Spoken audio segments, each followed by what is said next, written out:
নমস্কার বন্ধুরা, আজ আমি বানিয়েছি ডাল গপ্পা।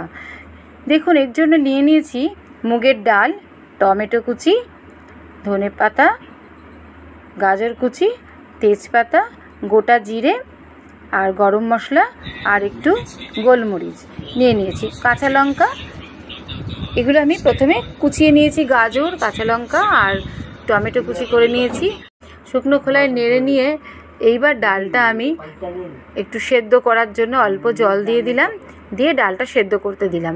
ডালটা যতক্ষণ সেদ্ধ হবে ততক্ষণে আমি একটু আটা নিয়ে মেখে নিয়েছি। এটা ময়দা দিয়েও করা যায়, তবু আমি আটাই নিয়েছি।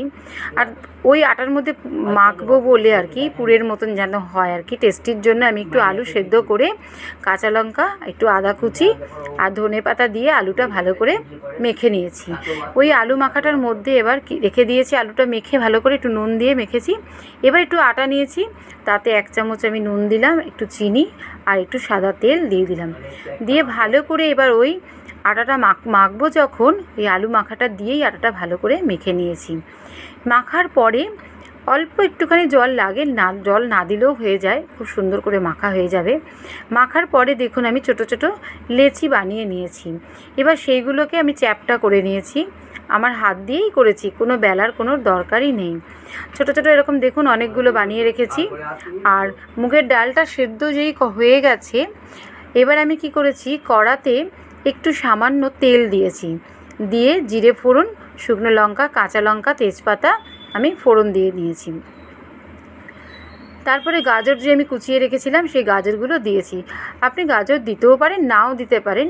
আমার মনে হলো একটু ডালের মধ্যে গাজর দিলে কোনো ক্ষতি হবে না, তাই আমি একটু গাজরটা দিয়ে দিয়েছি।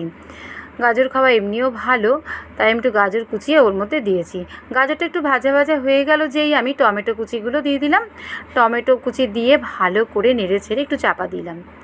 কিছুক্ষণ পরে যেই গাজর বা টমেটো একটু ভাজা ভাজা মতন হয়ে গেছে, তখন আমি ওতে নুন, পরিমাণ মতন নুন আর একটু চিনি, একটু হলুদ আমি দিয়েছি, দিয়ে ভালো করে আমি নেড়ে নিয়েছি।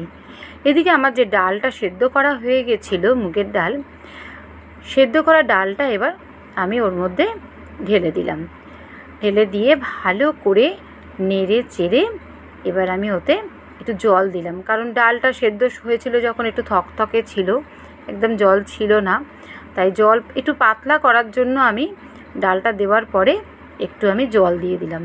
দিয়ে ভালো করে নেড়ে চেড়ে দিলাম। কিছুক্ষণ ফোটার পরে যেই একটু ফুটবে, টকবক করে ডালটা যখন ফুটবে ওর সঙ্গে মিশে গিয়ে, তখন আমি এর মধ্যে ওই যে বানিয়ে রেখেছিলাম আমি লেচিগুলো, সেই লেচিগুলো একটা একটা করে আমি ছাড়বো।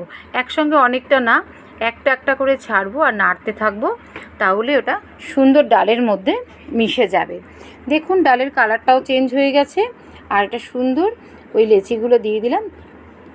এবার আমি আস্তে আস্তে নেড়ে যখন টকবক করে ফুটে আসবে, বেশ খানিকক্ষণ ফুটিয়ে নিতে হবে। ফুটে এলে, কারণ তাহলে ওই আটার লেচিগুলো ওই ডালের মধ্যেই সেদ্ধ হয়ে যাবে, খেতেও তাহলে টেস্টি হবে।